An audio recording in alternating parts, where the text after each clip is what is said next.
Hey, what's up, guys? Welcome back to Take on Tottenham. My name is Ben, and this is my Take on Tottenham. You take several steps forward, and then you just take about 7 back with this club. I swear to God. Antwerp 1, Tottenham 0 in the Europa League.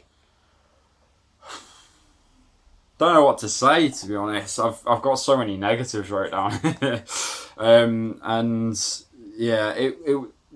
just a little review for the game in general. It was such a poor game on our behalf. Antwerp, very good, very organised, very sorted. Sanchez, what's Sanchez doing?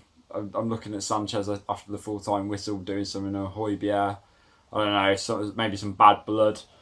Be interested to sort of see what that was all about. But it doesn't make any difference. Antwerp fully deserved the win. Spurs were poor. Spurs were tired. Spurs were just. There was no cohesion in that performance. No one looked like it looked like they'd never played together. It really did. As always, we're going to start the negatives. There's a lot. So Lamela, I'm going to get it out of the way. I praised him against Burnley. I praised him because I said I feel like out of everyone, Lamela was buying into Jose's "you gotta be nastier" approach. Today, he just thought, I'm just going to keep hold of the ball and not pass it. Pretty much a general Lamela complaint. I think you can literally go across any Tottenham channel on YouTube and find the same complaint about Lamela. He'll get the ball, take it forward, and you think, oh, this is positive. This is going to be going somewhere. Just keeps it. You see Sonny running up one side. You can see Kane running up another side. You can see anybody running, and he'll just hold on to it until he gets tackled, and then that's it. So Lamela, I thought, was very frustrating today when he came on. Very frustrating. One of the 4 that came on at half time. Really didn't change the game much. Not that anyone else did. That we were better in the second half than the first half. But if we'd been absolutely god awful in the second half, we still would have been better than we were in the first half. Winks. I love him because he's one of our own. And you know, I think it's always important to have these people at your football club. But I hate to say it because I love him, but I hate to say that I don't see a place for him in this team. You think of that strongest 11 that will go out in the Premier League. Winks doesn't get near it. I'm sorry, but he doesn't. I don't see it. I don't get it. I don't. It's frustrating. And I know a lot of people harken back to the West Ham thing, yeah, and myself included. I wish he just booted that ball into space instead of tapping it and then letting Lanzini smash it in. But I just don't see how Winks fits in this team at the minute. He seems out of his depth, quite mediocre, and I'm not impressed. I haven't really been impressed with Winks for a couple of seasons, but this season really. I'm really struggling to see how he gets near that first 11, or even like he can make the bench. But out of 3 subs in the Premier League, I wouldn't really bring him on. I think we've got better players to use. Sanchez. Do you know what I'm going to say about Sanchez by chance? Same old, really, isn't it? Completely switches off. Looks completely sort of out of his depth again, like quite a few of these tonight. Just doesn't look reassuring at all. Really doesn't.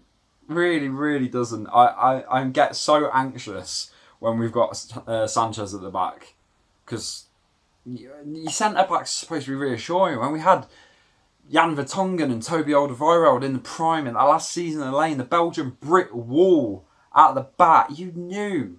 You had Danny Rose on the left, you had Walker on the right, bombing it up, and you knew that if someone had managed to get through the wall that was Dembele and Wanyama, somehow they got through that wall. You'd have Vertonghen and Alderweireld at the back. We haven't had that strength at the back for some time. Poch saw something in Sanchez. He must have like double vision or something because I ain't seeing it. Reguilon, not a great game. Not bad at all compared to some of these, but just not a great game by his standards. I felt like he could have advanced more. He was getting done a few times on the wing, and I just felt like it wasn't his greatest game. Davies obviously playing centre back, made the mistake, and they went in and scored. So not great for him. Aurier had a good game going forward, whipping in a lot of crosses. I find it very formulaic with Aurier as well. Like, all he seems to do is just run forward and whip crosses in, and most of the time they get cleared. Maybe I'm being a bit too harsh, I don't know, but I found him out of position a lot today, especially in the second half. Højbjerg was going back and defending at right back when Aurier was further up the field. Aurier is a right back or he's a right wing back. I don't care, but he's supposed to do defending as part of his job, and Højbjerg is doing it for him. He's out of. I've had that complaint with Aurier so long. Always out of position. And teams like Antwerp might not, expose it, but we've seen what happens when we play teams like Bayern Munich. Absolutely exposed. Deli. Mediocre. Not much. Flailing his arms around, doing this. Doing his thing that he does. Come on, everyone. You've got to do it yourself. I'm sorry, you've got to do it yourself. You can have a go at your teammates, but you've got to show why you should be in that team. And I ain't going to lie, kind of like Winks at the minute. I don't see how Deli gets near the first 11. I do not see how it gets near the first 11. The Deli of old would get near the first 11. The Deli from the 2017 season, the last season of the Lane, would get in the first 11. This Deli doesn't, to be honest, doesn't make the bench if I'm honest. Like, I don't see, I want him to be good. I want him to get his chance. I want him to be good. But I've got to side with Jose on this one. I don't see anything that would warrant a space over the team that's been doing so well recently. Like, he's had the chances to show it. I'm not ruling him out. I'm sure he'll get more chances. But just running about, flailing your arms about, just general like he's just, some of the passes that just, I don't see it. I think we missed Ndombele a lot today. And I'm very happy to say that because it shows the improvement, obviously, that he's had this season. Obviously, I'm sad to say it because I'd rather not be saying it because I'd love to be saying, oh, well, we didn't need Ndombele because we walked it today. But I did think we missed that. Antwerp set up very well at the back. They were defended very well. They were very much on it. They, very good. Very organised team. Spurs tried to get through a number of times, couldn't do it. Sonny couldn't do it. Kane couldn't do it. Lucas couldn't do it. Lamela could have done it, but he chose to just hold onto the ball. I just feel like Ndombele would have maybe found that pass. Might not have, but I feel like we did miss that. Because he can unlock defences sometimes, and I felt like we missed that today. Onto the 3 positives that I've got. Number one, if Sanchez has played tonight, I'm hoping this means that he won't play against Brighton. So that is a positive. That's probably the biggest positive of the night, is that Sanchez probably won't play against Brighton. We're probably looking at Dyer and Alderweireld. So that's a massive positive in my book. That's like winning the league for me. That is a huge, huge positive. Lucas looked positive as well. Not game changing, but he looked way better than Bergwijn. I thought tonight he was doing a lot of runs, and again, just couldn't break him down. Unfortunately, it was a bit of a shame. And Bale got some more minutes. And look, again, I keep saying, look positive. It's at the minute with Bale, we're not looking for him to score screamers like he was before he left. We're looking for him to get some minutes, get some regular game time, to the point that he will be able to play a full 90. So he looked good when he was on. Again, nothing game changing, but not every single one of those players they was labelled with that as well. So, but that is it. That's all I've got. A really ranty video, but that performance was like so lackluster. I mean, sort of memories of the Everton match really, when there was just nothing really going for him.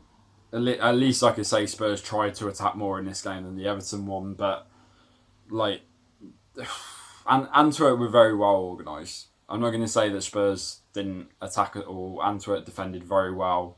Don't get me wrong, they deserved their win. They deserved at least a point from it. They played really well. So full credit to them.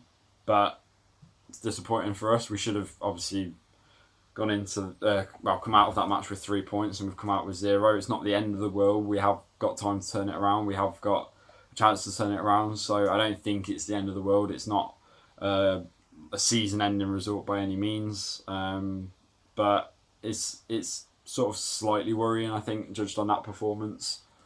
I thought we had enough to get a result from that, but apparently not. So back to the drawing board. Brighton on Sunday. I will reiterate once again, as I did in my previous video, that this is a pay-per-view match, and you would all do better from boycotting that, as I will be, and not giving the money to the people that don't need it. So go and donate that money to a charity, because there's people who do need that money, and I can't think of a single Premier League fan that has agreed with that pay-per-view scheme. Is absolutely ridiculous. And I'll tell you what is ridiculous, the fact that they had a meeting about it recently and still decided to keep it. That is what's ridiculous, and that is what's wrong with football at the minute.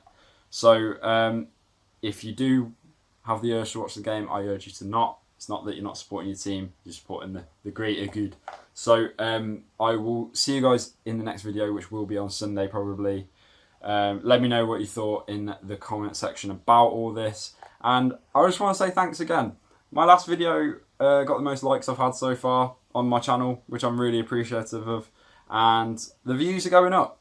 I'm really happy to say that the views are going up. So I'm not doing this for any reason. I'm just someone who wanted to rant about my team on the internet, like a lot of people. So I just want to say thank you for anyone who's watched the last couple of videos and supported it. And if you do like what you see, please hit the subscribe button, hit the notification bell, hit the like button, and also comment. I think that's all of them. So I'll see you guys in the next video. And as always, come on, you Spurs.